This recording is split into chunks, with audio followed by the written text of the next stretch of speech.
Hello, everyone. Welcome back to another episode of After the Snuff. I'm your host, John, and this week I am joined by our fourth boot of Corkscrew Cove, Josh, and I have some special guests. We are also joined by the two hosts of Corkscrew Cove, Ian and Lilly. Hello, all of you. Welcome. So happy to have you here. Fantastic to get to talk to you. And I'm really looking forward to seeing your insight into arguably some of the most chaotic episodes we have ever had in DCP history. Josh, how are you doing today? I'm doing awesome. I'm really excited to talk to all of you guys. I kind of want to see the behind the scenes too of how you guys chose the season and everything. So kind of excited about everything. Fantastic. Lilly, how are you doing? I'm great. I'm great. Thanks for asking. And Ian, how about you?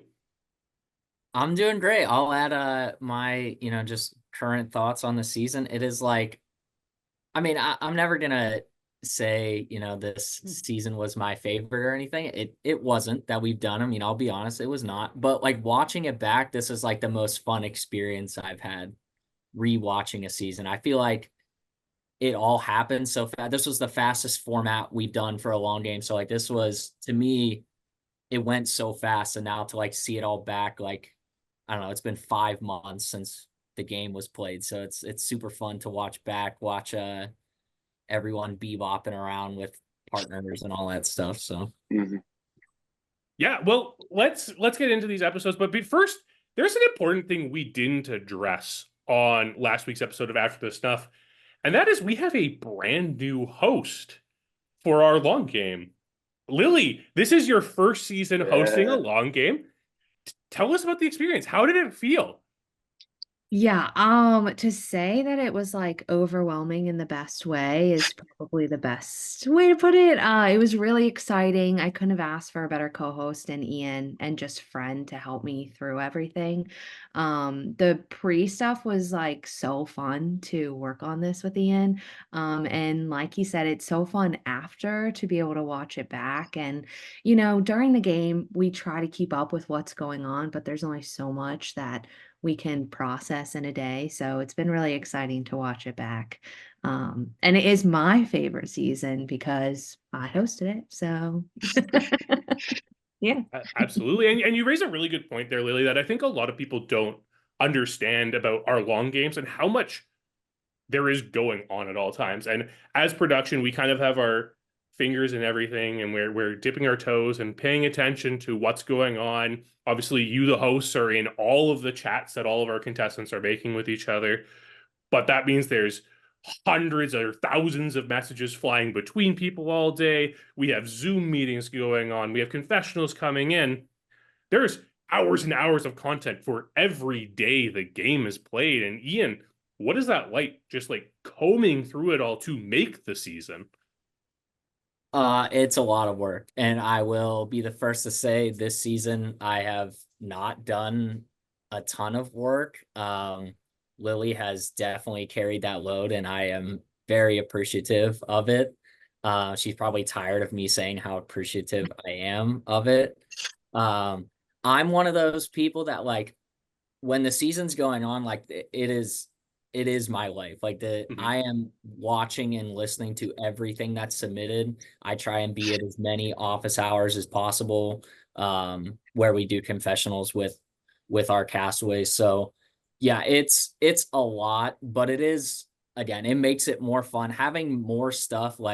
We always tell people on the first night, submit more. It sucks when Lilly and I go to pull up Vekoma round 3 confessionals and there's 50 in there, but that's only going to make the episode better.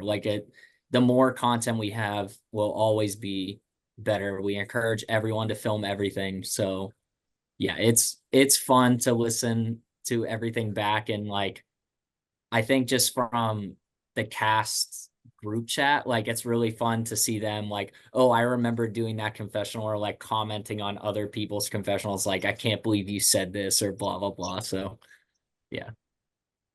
Fantastic. And before we dive into kind of Josh's experience at the start of the game, I do have one more question for you two. Where did the concept of this season come from? because it's a kind of a unique idea to theme a Survivor season over a theme park.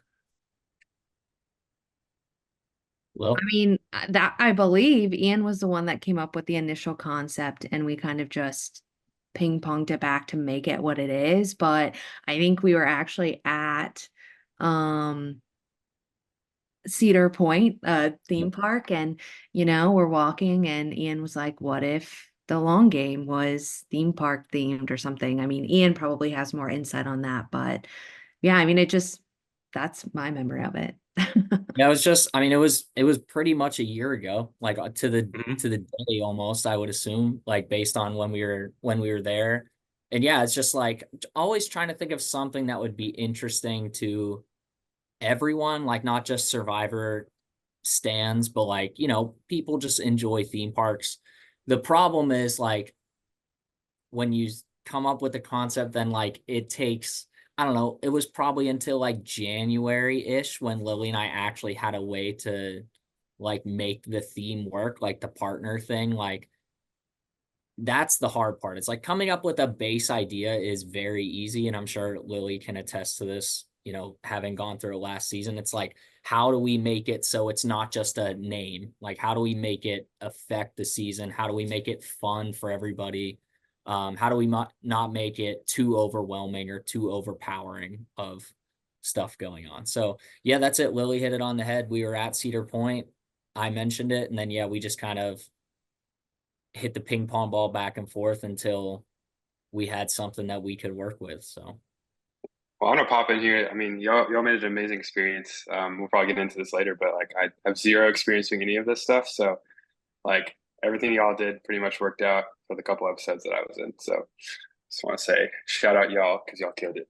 no, thanks, Josh. Thanks, Josh. That's the best compliment we can get. So, Yeah, for sure. Absolutely. And let's get into your game, Josh. Like you said, this is your first time playing a game like this.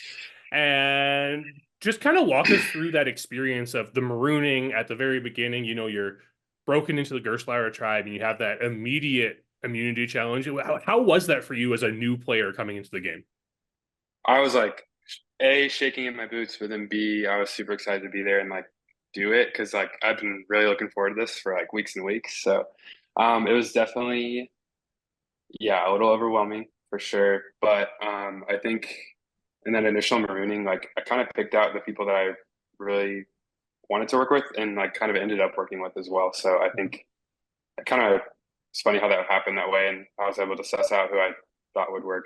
So Absolutely. So your tribe is pretty far ahead in that first immunity challenge. And then Tawni gets hung up on the puzzle and you end up losing it and going to that first tribal council. And that's where we see, you have this opportunity to work with Bryant and Gabby primarily. And despite the fact that you were kind of on the outs with your tribe, you managed to survive that because of Bryant's idol play and everything. How was that experience? Like going to your first tribal council and navigating all the connections you have to make at the beginning of a game. yeah, I think I touched on this in one of my like tribal council questions or something like that. It's like this is not me meeting people quick and like making connections quick like this. Like not in my wheelhouse at all. Like I'm like a slow burn cut type of guy. So putting on the fast track for lack of a better word, like to meet all these people and like make those connections, like that was definitely a huge challenge for me. But luckily, it ended up working out. I made the connections that I needed to. Brian ended up, you know, trusting me enough to kind of go with it. I think I would have been pretty safe anyways for the time being. But yeah, what was I gonna say? Yeah, that's pretty much it. It's definitely a lot. So nobody wants to be the first boot, so I was kind of scrambling as much as I can, so, or could. So. And the other thing we see happen at the beginning of this game, which is something like completely different that you would probably didn't expect whatsoever, is the partner twist. So Yeah. you get there and you're partnered with Katz. How was your relationship with Katz in those first couple of like those first two rounds when you weren't on the same beach? Were you guys talking a lot? Were you not talking a lot? How did it affect your game? Yeah, it definitely threw a huge new dynamic. Definitely one that I was not expecting. I was holding my cards pretty close to my chest at first Katz was all on me about the idol play, what happened, how did it happen, who did it happen, blah, blah, blah. So I was like, I don't know if I want to give all this up because, he seems like a power player on his tribe, and I don't know how that'll shake out, for future tribals. So, I think I kind of warmed up over time, but it was definitely kind of crazy. But I mean, I do want to say, like, maybe it came back to bite me in the butt, but I think it was a good partner to have, because he was a lot, bigger and louder in his tribe than I definitely was. So I thought that would kind of help me lay a little bit lower as well. Yeah, I mean, we'll get into your boot eventually when we get to that episode, but it does kind of seem like you were laying low, and I think that might be why the target ended up being on you, is because you were just the innocuous one within that group of people. Yeah. I definitely did not try as hard as I probably should have. I definitely should have made a lot more Zoom calls and face-to-face things because I definitely, even in the short call I had with Jared, I kind of sussed out that he wasn't really down to like have me around for very long. And so like I tried to play all my cards, get everything organized to keep myself in the game in that way. Told whoever I needed to, kind of help me in that way. But yeah, I definitely should have tried a little harder to make those connections, especially across tribal lines. That's one of the hard things about playing an online reality game as opposed to even just like a live reality game or Survivor in general, right? Is you're balancing your everyday life with everything and making those connections. It's hard to gauge how much commitment everyone else in your cast also has to the game. So you're always playing this delicate balance of, okay, I have to talk to these people, but I don't want to seem too pushy in talking to these people. I mean, we even saw it in episode 1 and episode 2 with the Vekoma tribe, where they're talking about Hathaway and how he is almost talking too much. And that's also suspicious, as some of the people like Joe, who was talking too little. And it's a hard balance to get, especially when you've never played one of these games before. Yeah, and I was kind of just trying to sit and like trying to observe, see what the etiquette was and like how to go about these things. I think I moved a little too slow. I think that's kind of natural for somebody that's never done one like this. You either go balls to the wall or you like don't at all. So, and I was definitely in the latter there. So, luckily it ended up working out for me the first couple, tribals, but yeah, definitely kind of played a little too slow, I think. And, if I end up doing this again, I'm definitely going to play a lot harder and faster as well. So. All right, let's dive into this pair of episodes, because we had some very interesting episodes play out this week, because again, this is a new thing to Survivor. We haven't seen tribe swaps, if we even want to call them that, like this before. And we start episode 3 with Hathaway and Jordyn kind of talking about, Sam probably has an idol. We should probably play like Sam has an idol, based off of everything that came out of that first tribal council. But it does seem, based on the edit and the episode, that people were kind of buying this story that Sam came up with, that like it had to be used at the first tribal council and only the first person got to use it.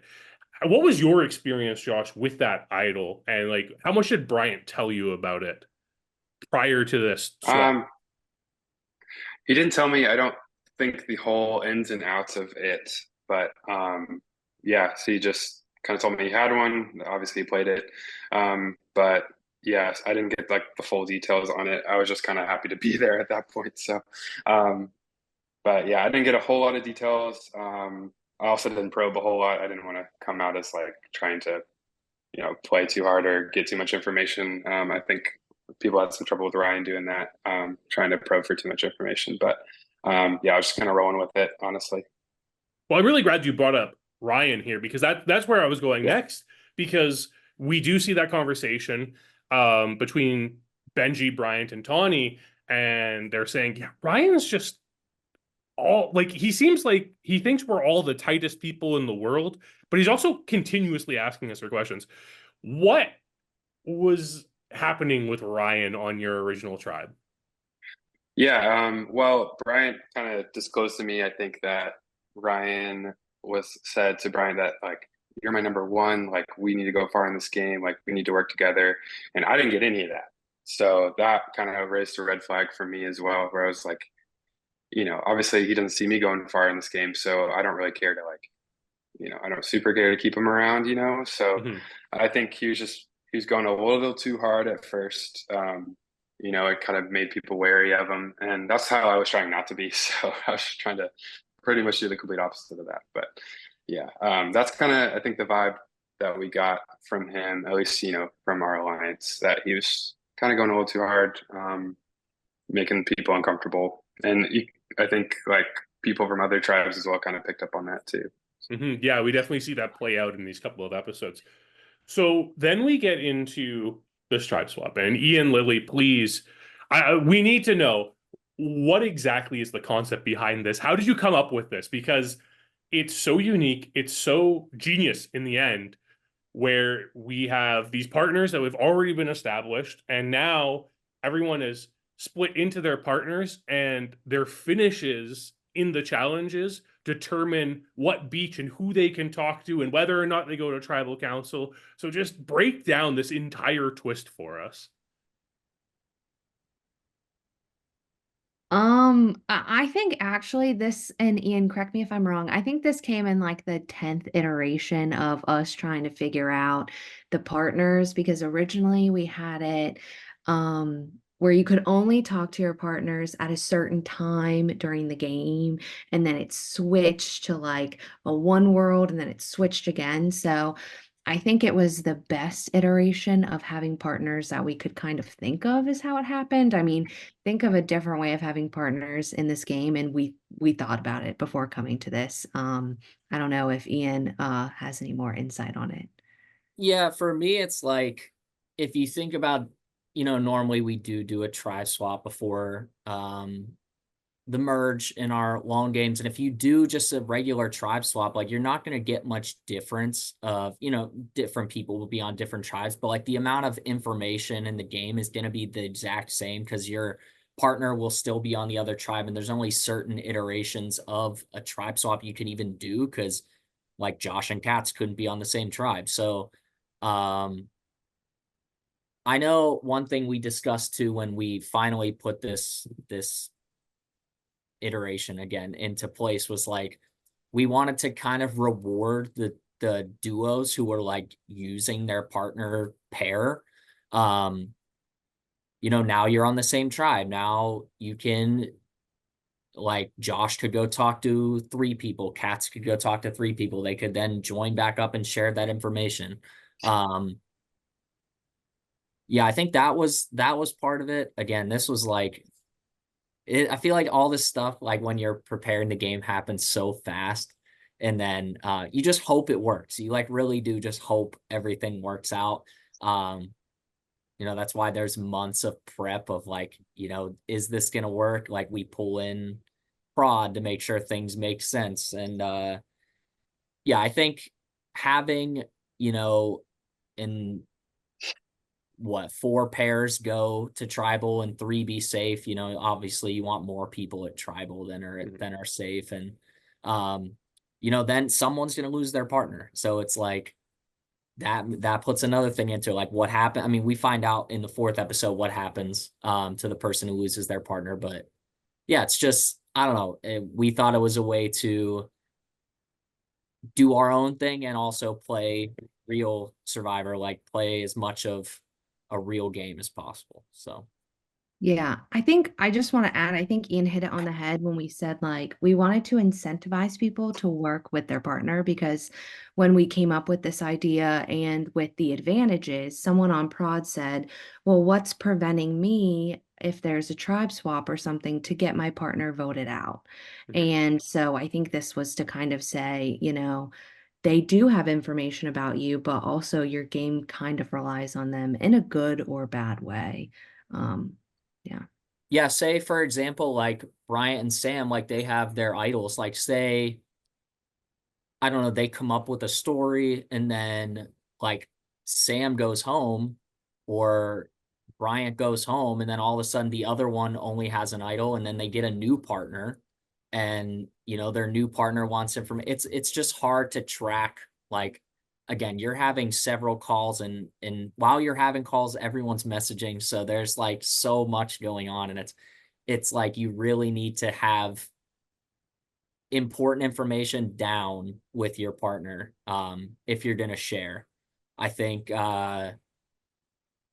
Erin and Jared probably did the best at that in the first episode. I feel like they were on the same page with what they were going to say. Again, their advantage wasn't useful yet.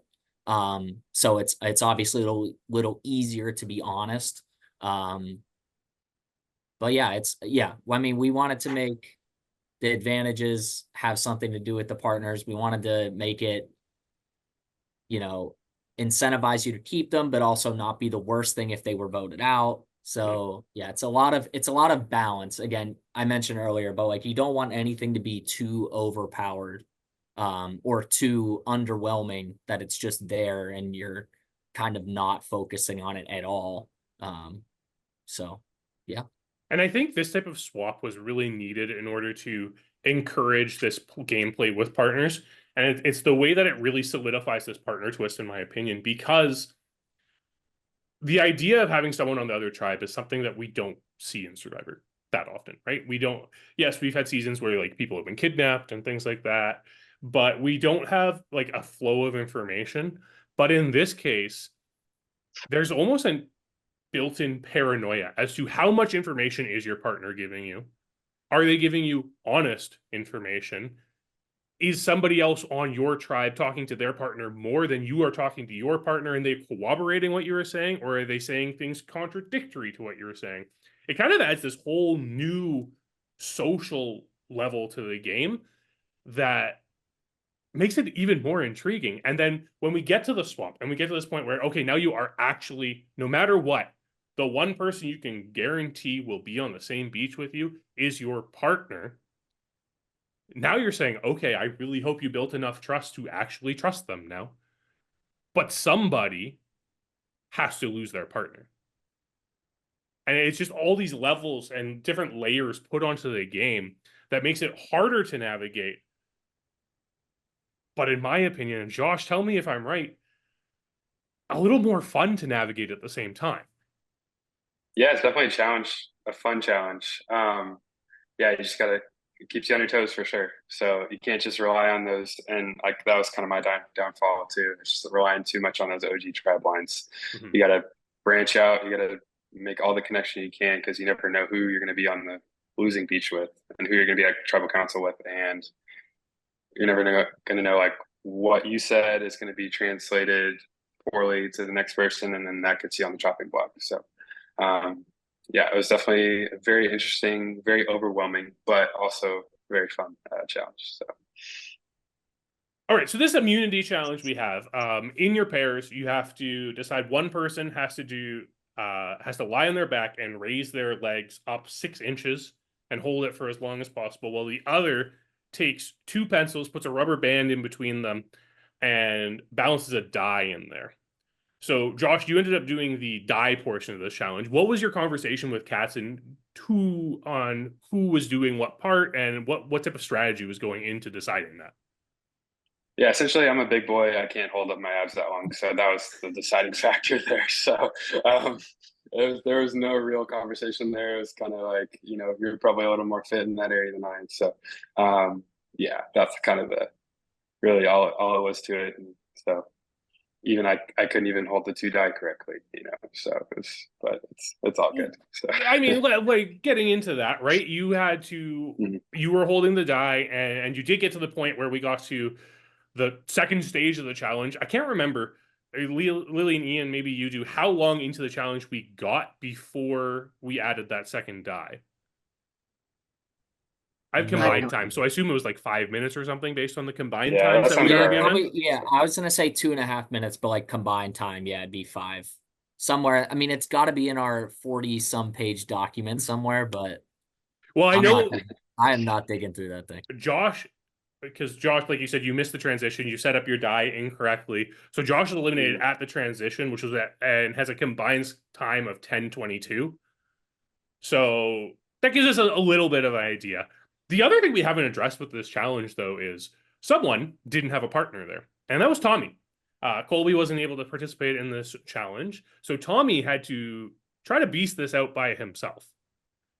And unfortunately, like his 8 minutes and 40 seconds of holding the die up wasn't enough, but he didn't get last place doing this by himself, and that's impressive enough. Respect, Tommy. Respect, Tommy. And in the end, after the second die's at it, it gets a little more difficult, except for Tawni, who just decides to go on forever. And that it gives us our losers beach of Brian and Sam, Tommy and Kolby, Josh and Katz, and Benji and Erin. And then our winners beach ended up being Gabby and Jordyn, Cade and Ryan, and Tawni and Hathaway. So, Josh, going into this split, I mean, again, you're going back to tribal council. You've had one off. Now you're on a tribe, a new tribe, essentially, going to tribal council. You have the people you were already working with you in this split. But in the end, like we see Kolby go in this episode, what type of conversations were happening around with your tribe as to, okay, how do we not go down too far in numbers and just kind of concede power to the other side here? Yeah, I think we were kind of at their mercy a little bit there because Kolby was pretty much like not around a whole lot, so we couldn't rely on him, A, as a number, B, to like talk about the game at all. So and so that's just not a knock on him, it's just like the fact of the matter. So we were kind of at the mercy of, you know, the OG Bacomas, and, you know, I think we were trying to set up some things for the long game too. I know that we had a call that I wasn't able to be on with. It was Benji, Erin, Bryant, Sam, and then Katz. So, and then I was supposed to be on that. So, essentially everybody but Tommy and Kolby. So, so it was really between them two. We were just trying to figure out. I mean, obviously, we were trying to push for Tommy more than Kolby, just, you know, because I feel like he kind of just ride with us for the most part, you know, if we told him, but did not end up happening that way. Well, and the other thing that really made this vote difficult for you original Gerstlauers is Kolby doesn't have a vote. And Ian, Lilly, do you want to just like delve into how Kolby ended up losing his vote in this tribal council, and Gabby lost her vote in the next one as well?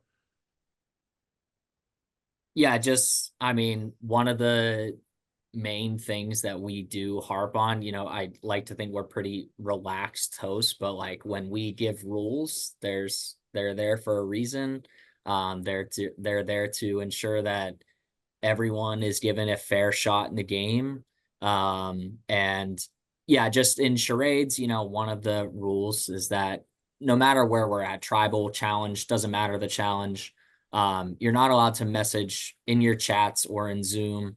It's not really a reason we are in the chats, but I guess now thinking about that, Will, that's like a really good backbone, or like we're always going to get those. So, yeah, I think, you know, and it's, you know, it could happen to anybody. Like we didn't eliminate them from the game. We've had people, like very honest people, just, you know, people that we trust just say like, I screwed up. You know, in this case, Kolby had sent a message to someone saying like he had figured out what the acting was.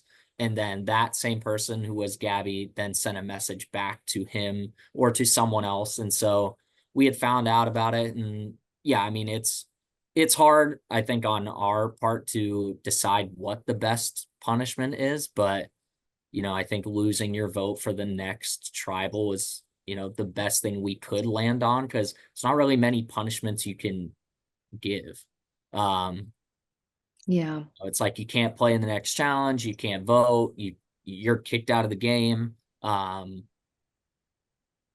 So yeah, Will, I don't know if you want to touch more on that, but Yeah, I think the only other thing to add is it was very clear that Katz was never going to get conductor. If it was in a challenge where it might have changed the outcome, then that might have had to be readdressed. But Katz was never going to get conductor. I'm sorry, he just didn't know the word, and that's Yeah, fine. rip, man. And that's why the challenge wasn't reversed either. So, just want to touch on that. But yeah, I think Ian hit it on the head. It was just something that happened, and it happens. We just want people when it happens to tell us so that we can be humans and just talk about it. Yeah, Yeah, we have 'cause precedent for this as well beforehand because we've seen it happen in Exile where Andrew accidentally showed one of his votes to someone, and that also resulted in him having to lose his vote. yeah. It's Yeah, Andrew actually, so we said that and then we lied on accident. Andrew actually just couldn't participate in the next challenge, but that vote had just happened. So it was like, I don't know, the timing was weird where like we found out about Andrew's. Well, Andrew's mistake was between tribal and challenge. This one was between challenge and tribal. So it right. was like, how do we, and there was 2 people this time versus 1. But yeah, it was, I don't know. Yeah, I mean, it happens. It's like, it would have been so much worse if the challenge result could have been changed. But like Lily said, Katz was never getting there. And I'm pretty sure like Kolby and Gabby's messaging, it took off.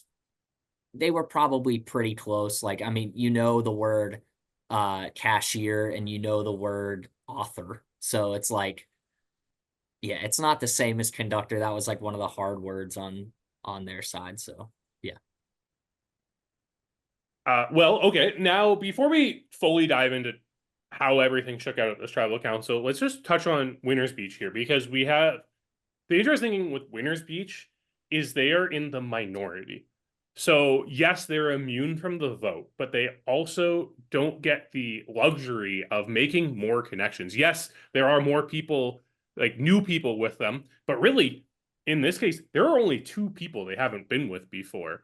Whereas Josh, you had 3 people you hadn't spoken to at all, right? So it's one of those interesting things to balance there. We see, I mean, first we get Jordyn, congratulating herself for being able to do the 6 inches, despite her recent knee surgery going into the season. Obviously, really impressive to be able to do that and hold it for as long as Jordyn did. The biggest thing we see happening on this Winners Beach, though, is we see Ryan and Cade really connecting. And there's still some hesitancy from Cade because Ryan is still like this over-eager person. He's definitely still setting off some of those alarm bells. But we see as we go into episode 4, like Cade's starting to ride for Ryan. It's like, yo, I want this guy to stay.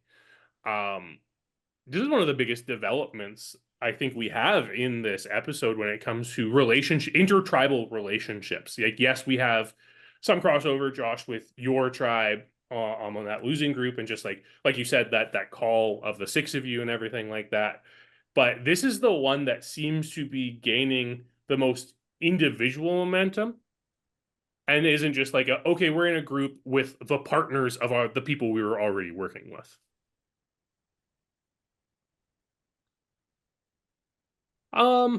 Yeah, and then we get to this vote, and like you said, it goes on Kolby. Did the fact Kolby didn't have a vote weigh into the decision to vote for him at all, Josh, or was it just the fact that he was absent?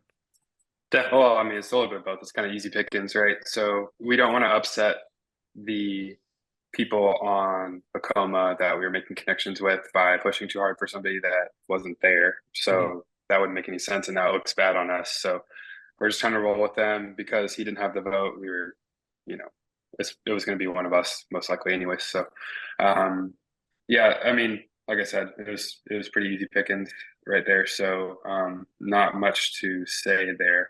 I don't know if you guys want to talk about the Katz vote there, but that was Oh, don't worry. We will definitely talk yeah. about the Katz vote. That'll happen. But it's really interesting that you make this comment about not wanting to push too hard because you don't want to upset the Tacomas that you're trying to make. And this is something that you have to do in a tribe, both in a tribe swap and a merge situation, where you're trying to make new connections with people. How much can you push, and what can you what can you do in order to sway someone's opinion without driving them away? And ultimately, we see that as kind of the reasoning behind getting you out in the next episode, Josh, right? Where Katz is like, Yeah. we're making Josh and Bryant mad anyways. Why don't we just get rid of Josh then?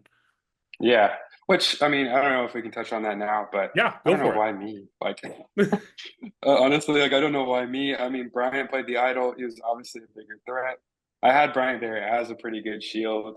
And then Gabby was kind of, not really there. I mean, at least out of the three, like, newbies Mhm. here. So I thought I was kind of sitting pretty there in the middle of kind of those two dynamics. But, whatever, it happens. So, but yeah. So. Well, it's the Stacey Kimball of it all, right? Like when Stacey Mhm. Kimball in Survivor Fiji says, "Hey, why don't we and they're trying to figure out which of the four horsemen have the idol, and it's just like, well, let's put it on the one that we know doesn't have the idol, right?" And it kind of felt like it was one of those situations, but it felt like Bryant was making a little more inroads than you were with Katz, Yeah. who was your partner. So Yeah. I don't I know. agree with that. Yeah.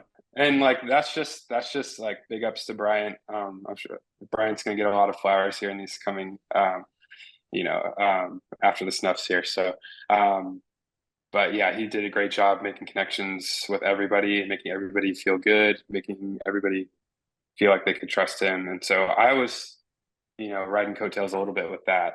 I think I was external factors kind of pulled me away from, talking to people all the time. So I think I was kind of just depending on him to kind of, not quite carry me, but, I think be the leader of at least the three of us, Yep. that being me, Gabby, and Brian. So, and Benji in a way too. Benji did a great job kind of handling that for the four of us. So. Well, speaking of Benji, there was another interesting thing that Benji brought up in this episode where he stated that because Joe was voted out, the advantage he received was null and void, wasn't a thing. Did you have any idea exactly how Benji's advantage worked, or did he pretty much just keep that to himself? Unless I'm having a complete brain fart, I don't think he told me about that at all. So, which is, it's fine. We kept him out of the vote on the first night, so I wouldn't expect him to, be forthcoming with all of his information. So, that's but I didn't hear much about that. So. And I mean, the other thing about Benji that we just haven't talked on about, Benji and Erin were the two going into the swap that didn't have partners, so they ended up being partnered themselves. And it already been pretty established amongst the cast that they it worked out really well. right? That they had an out-of-game connection. How much talk was there about that amongst everyone in the tribe? It wasn't really on, at least the people I was talking to, it wasn't really on their radar. I mean, I was pretty tight with Benji, so Benji was like, Erin's good, like I feel good with her. So I just felt like that was another person we could add into the group there. So, and another person that's, seen as a threat, as we see some people in their confessionals already kind of pinpointing that. So that was another, kind of piece for me to kind of put above me, in the pecking order. So, but I just, honestly, I wasn't reading, the dynamics right between what people wanted and what people, needed as far as, feeling safe and comfortable. We see Benji going to work a lot in this this losers group here, and even his conversation with Sam, and it's a really interesting approach to this because he asked Sam, okay, like assuming like things get switched up again next round and based on like the way this tribe swap happened, who are you good with so I don't go after them? What a way to create a relationship with someone. I mean, we've seen Benji before, obviously, when he first played Trinity Falls, but I think we really see him start to shine. Just like his social game really comes out when we see he has this time to work with people and he knows how to talk to people. Yeah, absolute masterclass by him, honestly. So I was proud of him. I sent him a message like while I was watching the episode, it's like, man, kind of killed that. So I wish I had like that kind of power, maybe I'll get there. But yeah, super impressed with his play there. Definitely, saved him some time in the game, I think, because all of us were up for grabs essentially to be voted out. So Yeah, and then the other thing revolving around Benji. Well, Benji, I'm sorry, we are just inflating your Benji ego talk, by yeah. talking about you so much right now. But the other thing that really comes up in this episode is Katz tells Benji, Tommy said we should we could vote out you for funsies. And ultimately, as we get into tribal council here, Katz is the one who ends up putting a vote on Benji as this stray vote. And we see his reasoning at the beginning of episode 4, and it's to drive a further wedge between Tommy and Josh, your side of things, because they didn't want you guys connecting at all. What was the relationship with like your OG Gerstlauers and Tommy like? Oh, I would say pretty much non-existent. I mean, we already kind of viewed him as a wild card, I think. And, at the bottom of that, Kolby dynamic there. So, I push for him definitely to be voted out first over anybody, at least just because, I mean, obviously you could see he was a little bit of a wild card trying to throw a wrench into things that didn't need wrenches thrown into them. So I think that was red flag right there for him. But, he's playing hard and I respect that. But, maybe it's not a little too hard at first. Yeah. I have a question, if I can interject, John. I'm Absolutely, Lily. I guess my question is for you, Josh. We see from a lot of experienced players that they love to do rogue votes. And being a new player, was that ever something that you had thought about or had considered, other than these people are voting this way, these people are voting this way? Is there a third option there, I guess? What are your thoughts on doing that in a game? And do you think if you ever played again, which we would love to see, would you consider it, I guess? Yeah, definitely. I think I was so afraid of being on the wrong side of things. And like we were not in a power place for most of like the time that I went to tribal. So I think there wouldn't be any need, at least in my eyes, for me to do that because it would essentially probably get right back to whoever was, leading the votes, as we can probably see later on that was my partner. Yeah. But, so. I think it's really interesting, Layla, that you bring this up because like hinky votes aren't really something we see in Survivor that often. It's really more of like a Big Brother game mechanic that gets brought up in the strategy of game Big Brother a lot. And maybe, it's the summer and Big Brother is just on my mind. But watching these 2 episodes, and I think, again, part of the partner twist kind of does it, it almost feels like Big Brother in a way where we don't see like people talking about multiple different targets. It's more like we're between these 2 people and they're on the block. It's one of those 2. Which one are we going for? And it's really interesting. And I think that's part of the partners, right? Because the 2 that we see in trouble this episode are Kolby and his partner, Tommy. And it's fascinating seeing how like that little change in the game can change it. But I think in orgs in general, we see a lot more Big Brother strategy come out than we do Survivor strategy sometimes, just because of the way people are communicating. Yeah, I agree with that. Yeah, maybe. Yeah.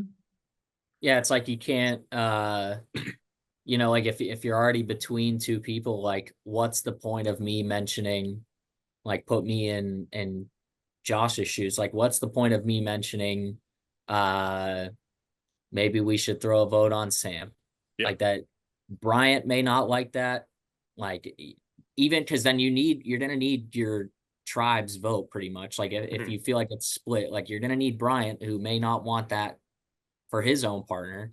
So it's it does. And that puts the target on me as well, if I were to do that. At least at that point, if I were to divulge that information, which, I'm not exactly the best flyer, so I think I'll probably get out. But sorry to interrupt you. Yeah. No. I mean, I'm glad you did. It's like, it's horrible for you to do that. I mean, it makes no sense. If people are already saying like, hey, let's do from the same partner pair, either A or B, doesn't matter. Like you're almost playing as well for the next round. You're like, well, who, we don't know what's going to happen with them. Will they join as a trio? Will they be a solo? Will the partner twist end? that was always a thing that was going on. Like everyone just always thought the partners were gonna dissolve. Like I don't know. That Don't would put have too been much work into that for it to go away. yeah, that would So have been insane for that to just go away after having so much effect on the first week plus of the game. So yeah. Well, we get through tribal council. Kolby is in fact voted out. Kolby, thanks for playing. We do have that one hinky vote on Benji, making it so Kolby is not a unanimous vote out. But Yeah. we get into episode 4, and again, like we see Cade and Ryan, and Cade's like at the point where he's like, I don't want to lose Ryan. Ryan is my number. And it does seem like that because it doesn't seem like Ryan's really connected with anyone else on the tribe. So I think it's a really, or just in the game in general, I think. So I think it's a really good insight by Cade noticing that like Ryan is his number. And, you know, yeah, his name comes up in this episode as the target for quite a while by the looks of it. But in the end, like, we do see this connection between Cade and Ryan really is part of what drives this Works out for you, Josh. Yeah. And it's just what Yeah. goes on here. But let's get into this immunity challenge. And Ian, Lily, I really want you to comment on this because this immunity challenge is so fun. I had so much fun. And it feels like there aren't many immunity challenges sometimes in orgs when we're, you know, bouncing ping pong balls into cups or balancing dice with elastic bands, whatnot. But blank slate, you give a part of a phrase and leave a blank, and the partners have to like match game it and hope to get the same answer. It's so much fun because as an audience member, I can sit there and just play along and be like, okay, what's it going to be? And like, how many do I get right? Am I thinking in the same way as any of these castaways? Would I do well if I was partnered with any of them? Where did this idea come from? Blank slate. Trip, man. We were playing blank slate. Yeah, I mean, we've played this as a group. Like the production team is good friends. We hang out when we can. And yeah, we were playing, and yeah, it was just a fun way to incorporate.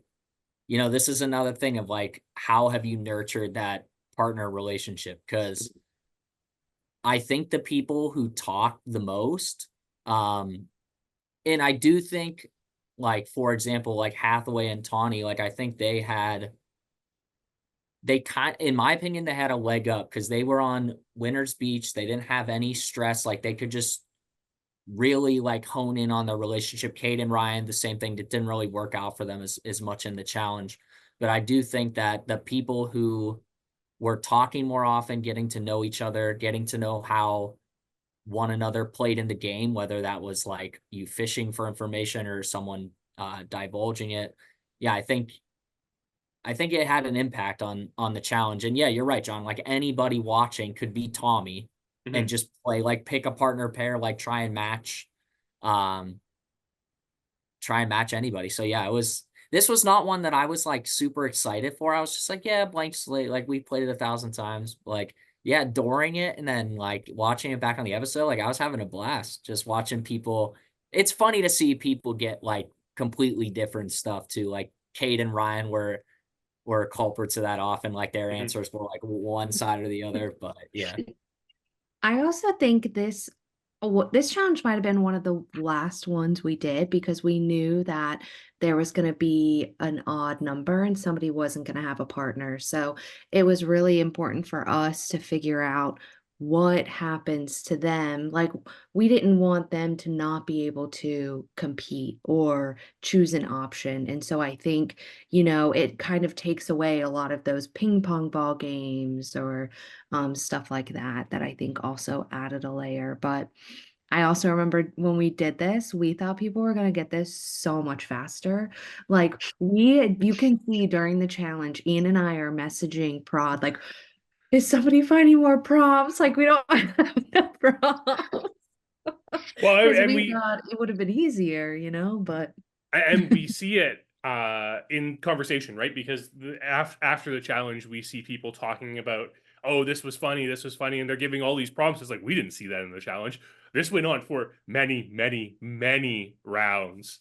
But before like any of that happened, we have to figure out what's going on with Tommy because he doesn't have a partner here. So Ian pulls Tommy aside and lays out 3 options for him. He can either pick a pair and try to match one of them, either one of them. Like, no, he doesn't have to specify which one he's matching. He just has to match one of them on any of them. Has to match one of them 8 times. And then smooth sailing, Tommy's on winner's beach. The second option, Tommy can pick a pair and not compete in the challenge. If they win, he wins, but he has to go to Exile Island. And if they lose, he also loses. And then there's the third option, which is ultimately the one that he picks, where he picks a pair and tries to match both of them. Only has to get it 5 times. If they win, he wins.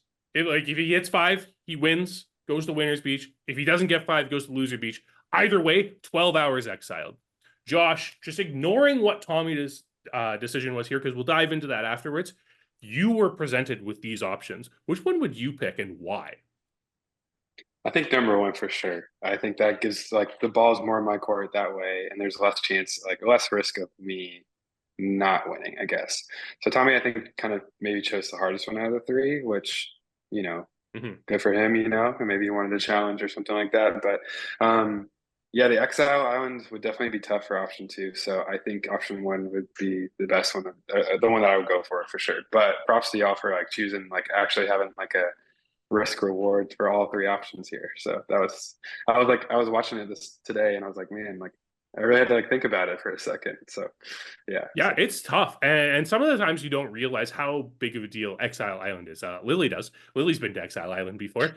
How much can it impact your game? But you when you went to Exile, you went with someone. How much is going to Exile by yourself and cutting yourself off from communication for 24 hours? How much can that impact your game?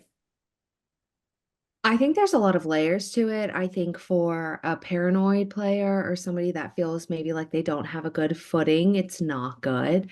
But if you feel like, and we see, like, I don't know if we see it in the episode, but I remember Tommy saying at some point, I picked Jordyn and Gabby because I wanted to be on the island with Jordyn, right? That was really why he picked it. He didn't base his decision based on who he actually thought he could match up with, which I think is an interesting take, right?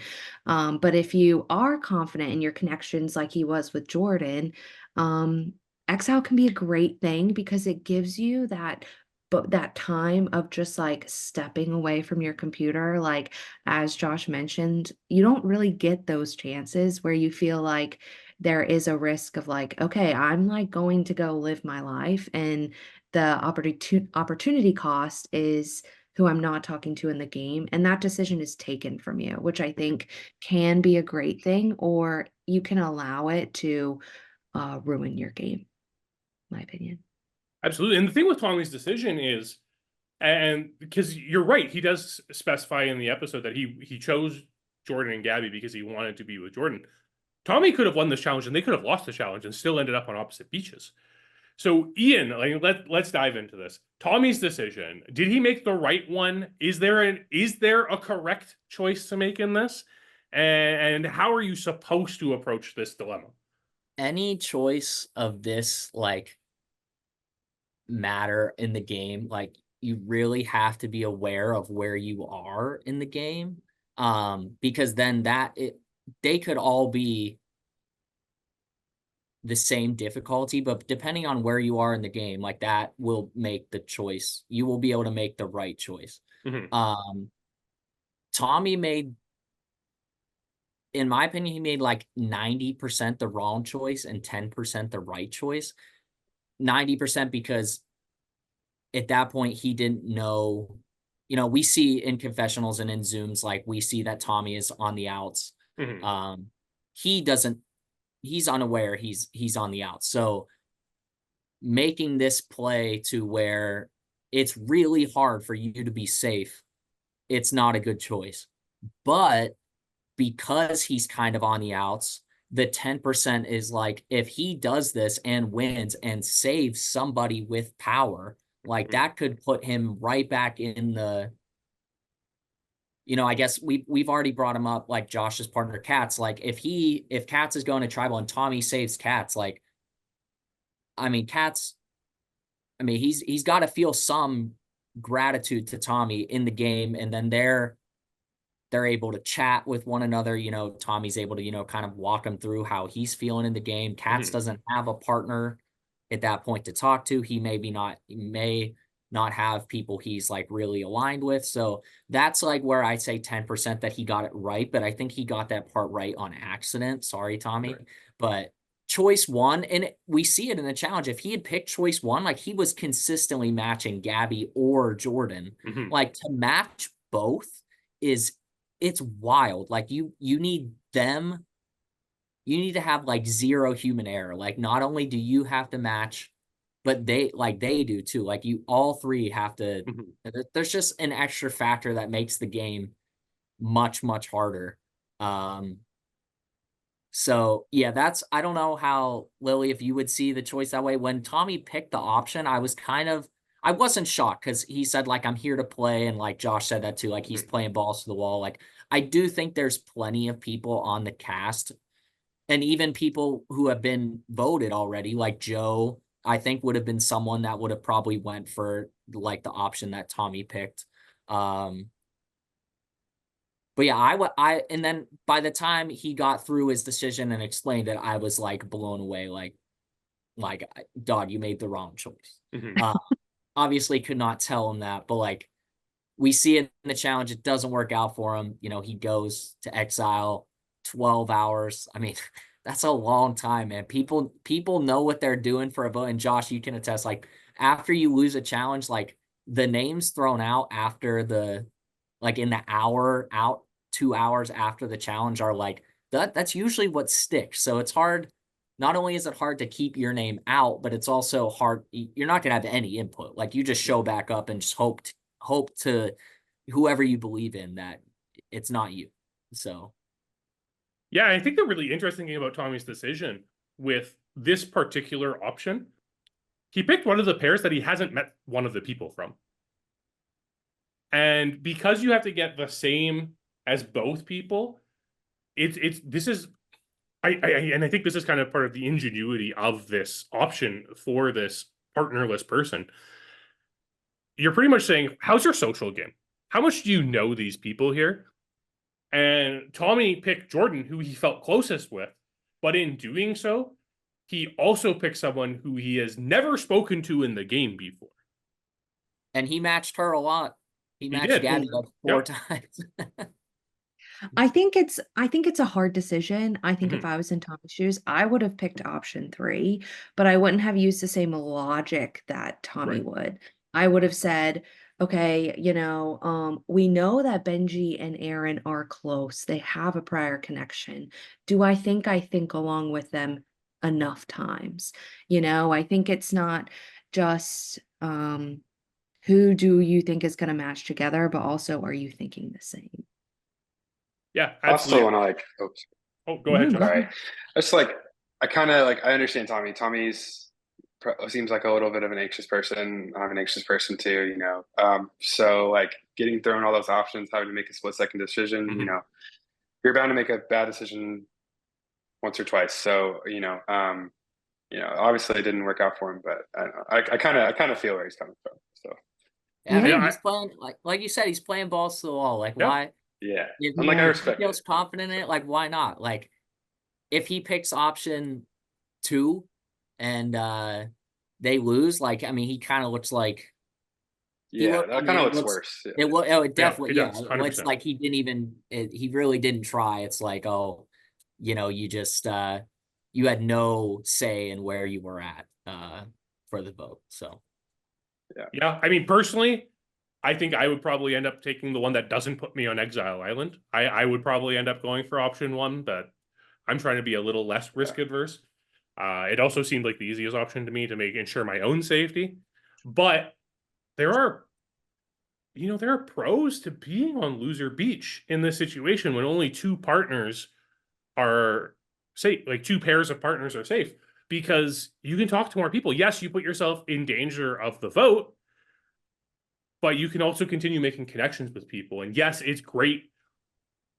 Part of Survivor and part of like a pre-merge portion of Survivor is balancing the going to tribal council, testing your relationships with people, and knowing how people are going to vote when they tell you how they're going to vote.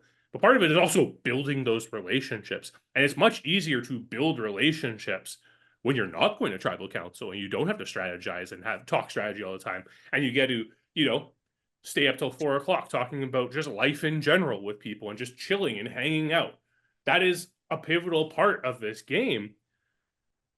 However, when it's only 4 other people and there are 8 other people on the other side, you also have to weigh that into your decision as well, I think. And again, just all the layers into the decision that goes into this seemingly simple decision. Like it's like, here, you're presented with 3 options, choose one. But the decision making you have to make, and then the fact that, again, like you said, Josh, Tawni has to make it in a split second and just decide what he's doing. And we get into the challenge. Tawni, unfortunately, is not able to match Jordyn and Gabby 5 times. I don't think they made 5 matches as a pairing either way. So Tawni was kind of just dead in the water there. But we do see Benji and Erin and Hathaway and Tawni end up winning this challenge, securing themselves safety. Tawni does go into exile for 12 hours, and then he'll join the loser beach. That sounded a lot harsher than I meant it to. Just the beach with the people who lost the challenge on it. Yeah, man, come on. We spend a little bit of time on Winner's Beach. We get Hathaway talking about how, he's happy to keep winning, but he's also continually winning. And again, he's talking about the fact that, tribal council is where you forge bonds in this game. Like, having to vote people is how you strengthen your relationships with people. And he isn't getting that opportunity because he has been safe for multiple weeks in a row now. I have a question. Yes, Lily. I'm sorry. Can I ask another question? Absolutely. Okay. So let's say if you played Josh and you did option 3 and you could save someone, who would you have saved out of the duos? Let's pretend Tommy and Katz are matched up. You're the random person. Who do you think you would have saved if you had gotten the 5 out of the losers? I'm sorry, people who didn't win the challenge, not Losers. Oh man, definitely Bryant, I think. Nice. That makes sense based on your connections and everything. It just that would make the most amount of sense to me, I think. Gabby had a lot of stuff going on outside of the game, so she wasn't as present. So I wouldn't be as worried about her being a threat per se. So I think that would just solidify me in Bryant's bond. Although it might make me a target later on. But right, because one of the things that kind of deters me from option 3 is that it shows your hand a little, right? And it's like, well, why? Why is this the person you're picking? And I mean, even like Lily, if we look at Exile Island, right, when Andrew decides to take you, or either one of you decide to take the other, right? And like there was strategy behind that decision at the time. And it kind of shows your hand of like, why is this the decision? What's going on here? But with that, it's like, okay, you're just taking someone from this losing tribe, not a big deal. In this case, you are saving someone and taking them with you. And like, it's very publicly, you are saving them. On the flip side of that, sorry. No. It's your show, buddy. Yeah, you're right. Like this is my newbie showing, I think. So I definitely need to say something that I'm not close with then, I think, and that would probably be the smartest decision. I'm sure we're about to get into that. But yeah, I'm not sure who that would be at this point. That's probably the best strategy there. Not the one I probably would have chose, obviously. Mm-hmm. So. I was just thinking of another. I just thought of like another way behind, like if you were Tommy or Josh in your hypothetical scenario, like if you were the one about to save somebody, like we've already talked about how impactful like having a partner is. Like, say, you wanted Jordyn out of the game, like saving Gabby could be huge for like putting a target on Jordyn's back. Like, hey, now Jordyn doesn't have a partner. There's no one here to like piss off if we target her. It's very hard to do something like that 3 votes into a game, especially regardless of your experience in these games. It's very hard to do something like that, I think, and get away with it in the long term, which is obviously what everyone's trying to do. It's hard to, I don't think many people who are going to have a chance to win one of these games are like doing crazy stuff for the short term. So it never really works out. Right. But I did have another question, Josh. I'm interrupting myself here, so I don't have to ask John. But so like, as a newbie, like, how did you feel? Like, you went to the first tribal council. Was that like something you really wanted to avoid, just tribal council in general? Or were you just like, you just kind of pass it off the side, like this is going to happen? Because we've seen people, newbies, have both. I know when I played the first time, like I was so not wanting to go to tribal council. And then after the game was over, I was like, that was so stupid. Like, you're going to have to go to tribal council anyway. So like, why not just go and, like, get something out of the game? Like Hathaway was talking about, like relationships. Cause I know, again, like Lily, I don't know how you were when you first played. John, same with you. Like, I feel like every newbie handles it differently. Josh, you were shaking your head like you didn't care about going to tribal. Well, I did. I think that first one I did not want to go to. Nobody wants to be the first boot. Nobody wants to be, no matter how legendary you are, you don't want to be the first boot. So, yeah, I think, and then like I had no idea what was going on. Not what was going on, but like how everything works because we had veterans on there. So, I really wanted like another kind of round to figure things out. Obviously, it ended up working out well, like decently enough for me. But yeah, I think I definitely would not want to be at the first one. But after that, I think I would be fine going to tribal, and I kind of did. So. Yeah, I mean, I know from my personal experience, like going to that first tribal council sucks because you're like, I'm a loser, but you're not. You're just on the losing tribe. It's different. And I tried to tell my therapist that. Yeah, exactly. But you go to that first one, and then you're like, okay, this isn't so bad actually. And then, I mean, mine and Ian's first game were the same one, and Ian didn't go to tribal council, which meant I did go to tribal council a lot. And it does get a little tiresome. But when I entered exile in my second game, I was like, yeah, like I want to win, but I also like, let's go to tribal council, let's forge some bonds, and let's do this. And I think it is one of those things that does come with experience in the game, where you don't want to, like you said, you don't want to be the first boot as a new person who's never done this before. When you're in your like 5th or 6th game, you're like, whatever, if I'm first booting this one, I've got another game around the corner that I'll just try to do better in. Right. Yeah. So hopefully I'll get to that level. But yeah, this is my first one. I was definitely a little antsy. So. Yeah. So we get into the real strategy discussion of everything. And we are at a point where we see Jordyn, Sam, and Katz. They're discussing, and Jordyn's like, you know what? We should keep Tommy around. He's a number for us. Like, we're pretty sure he's like solid with us for now, and at least do what we say. Let's go for Ryan, who seems to be on the outs. And that's the point where Katz says, if we get out Ryan, like, we're gonna make Bryant and Josh mad. Why don't we just vote out Josh instead? That shit sucks. Yeah.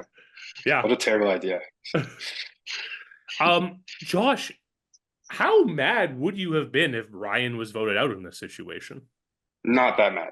Not that mad at all. So I think they were leaning, like, I think at that point we were kind of, we weren't leaning towards tribal lines. I think it was more of like a number type thing because Ryan was feeling it seemed like he was feeling a little nervous, so he probably would have followed, at least us to an extent. So I would not have been that mad. I mean, obviously I ended up voting for him anyways, if sorry to jump the gun there, but so it didn't bother me that much. I definitely wanted to keep him around because he's a number, he's a cool guy. We had some good conversations, but I was not super pressed about it. So and that is part of this game too, is yes, and I think it's a big part of this episode is we have a lot of that conversation going on, especially between about Cade and Ryan, of how much you push to save someone when they're working with you, they can work with you. They're a cool guy. I say it over and over again. When you play these games, you want to play with people you enjoy spending time with because you spend a lot of time with these people. So if Ryan's someone easy to get along with, yeah, you want to keep him in the game. But how much do you push to keep that person if it seems like everyone else is saying, okay, let's just get rid of him? And I think, to commend you, Josh, you did what you were supposed to do in this situation. The fact of the matter is, the fact that your name came up here was wild and seems very random. But yeah. But when we eventually talk to Katz, we'll have to ask him about why it was your name that came out of his mouth here. But sometimes this is how Survivor goes, right? Sometimes someone says a name and it's the one. And in this case, your name comes out of Katz's mouth and Cade's sick. I don't have to vote out Ryan. Perfect. I'm going to start pushing this and start saying, Ryan would probably work with us. And that's where we see Cade really take a step in this episode, where he hasn't been as present in the first couple. This is the point where it feels like Cade is a player and he is playing harder than people might realize, because the amount of effort he puts in just to say, no, Ryan can work with us. And those little conversations that are enough, because we see Jordyn waffling between Ryan and Josh, or between Ryan and you, and we see Sam waffling between Ryan and you. It feels like Cade pushing here to save Ryan without straight up saying, I don't want to vote Ryan, is ultimately what pushes the vote completely on you. Yeah, I agree. So that, and Gabby not having a vote here, right? That was the big deal as well. So, those are the two main factors there. Again, not sure why I was meaning sort of Bryant there, but got to commend Katz here. He was playing masterfully here, from the get-go. So, he threw that vote on Benji. That's kind of a sick move, not gonna lie. I feel like that's a very smart move. And then this vote, obviously you gotta get out a power player like me. Mm-hmm. Yeah. So, just kidding. You're dangerous. You're dangerous in this game. You are super dangerous in this game. Obviously I didn't put in enough work with Katz, and that's fine. So I've resigned myself to that. But I know you're joking there, Josh, but someone like you that you had a strategy of don't want to be playing too hard, don't want to be playing don't want to be absent. So people that make the merge and make it through the mid merge doing that are big time threats to win the game. And your placement doesn't mean anything compared to the person who finishes second place. Neither of you won. So it doesn't matter. Placement is not everything. I wrote it in Jared's post. Jared finished last in this game, but Jared played well. Easily could have, He didn't even get the majority of the votes at the first rival. Yeah, right. Yeah, go ahead. I just want to say I was trying to set up the pieces there to where I was under the radar. I had Bryant there. Bryant already made the big move. Katz, was a pretty, obvious top dog, and at least that alliance, it seems like. So, I was trying to set myself up where I really wasn't on anybody's radar, but obviously, just a random idea popped into his head, and here I am. So. Well, I mean, that takes us to one of these questions here that we have in the Facebook group on your post about your exit. Brian asks, what was your long-term plan? How were you? Because you said you were in that process of setting up yourself to be able to lie under the radar and everything. What was your long-term plan? And if you didn't get blindsided here, and who did you see yourself going far with?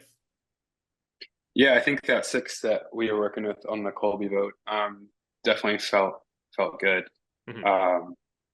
And the hierarchy within that one, maybe I might have probably would have been the bottom there, but there's other people to pick off there, I think, with that 6. So that's what I was kind of leaning on and hoping with. I know Benji and Bryant were in my plans as well, and then Gabby. And then I was trying to ride with Katz and Jordyn and Sam as well, just trying to at least make enough connections there to move forward. That was kind of my plan merge wise, and then see how the numbers kind of shook out from there. But I think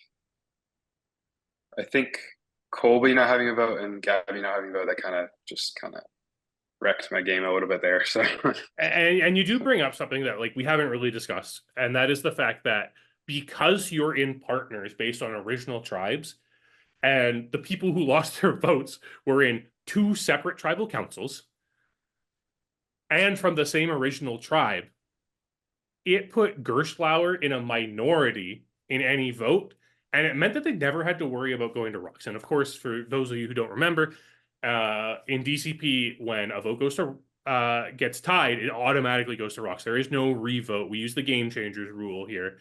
So because of that, it really did give this original Vekoma grouping, like whichever iteration of it we're talking about, pretty much all the power in the decision of who goes home here. Yeah, and that's why I just kind of rode with Ryan, and like I kind of put up a little bit of a fight, which I guess set off some alarms, with that original like Vekoma alliance there. But yeah, I think that the ball was in their court the whole time. We just kind of had to do what they said essentially. So obviously I was on the wrong side of that, but yeah, so it was definitely a tough place to be, at least those last 2 tribals. Sorry. Mm-hmm. No, it's good. It's good. So we get the tribal council, and unfortunately, this blind side does end up working. You get 3 votes, Ryan gets 2, Gabby gets 1. I swear this is the only time you will ever see a 3-2-1 at a 7-person tribal council. But here we are, and unfortunately, you're out of the game. Your time in the game's cut short, but obviously, I'm speaking through DCP, and I luckily have the 2 hosts here to corroborate what I'm saying. Like, we're so happy that you were on this season, and like we said earlier, we really hope to see you play again. Yeah, and then McKenna apply for Como Bluff. Yeah, there you go. There's the plug. There was one coming, but there's another one. In this episode, you said that it wasn't your time to strike. So did you have a target in mind who you wanted to strike at one point? Yeah, I think, well, it was going to be Sam, I think. Okay. I know that kind of seems random. Oh, please elaborate. I really want to know. No. Explain it more. I want to know. I'm trying to think back here. I didn't write it in my diary, so No, of course. So yeah, I think it was kind of a similar situation to me where you weren't getting out the like head of the dragon, you're kind of getting right beneath it, second in command maybe a little bit. And not to say that Sam was second in command, because he is currently playing a great game. So but I think kind of that mindset, and I think, I don't know how Bryant would have felt about that, but because then I would have mine partner, for however he reacted to that. But I think that's kind of who I was gunning for, at least long term. But I was really focused short term, just trying to get through vote by vote, just based on the numbers and the tribe splits at that point. And so maybe my time to strike comment was a little dramatic, but yeah, that's kind of who I had. We like dramatic set on. So yeah, right. We like it. We make reality TV. We want drama. Yeah. Yeah. So with that, is there anything else on your game that you haven't had a chance to say that you want to say today? Yeah, I just wanted to say, like, I don't know if we're allowed to talk about this, but like between the votes, like at tribal, you know what I mean? Like when we're in the breakout rooms and stuff like that. like I got such bad vibes. So I should have known like it was coming.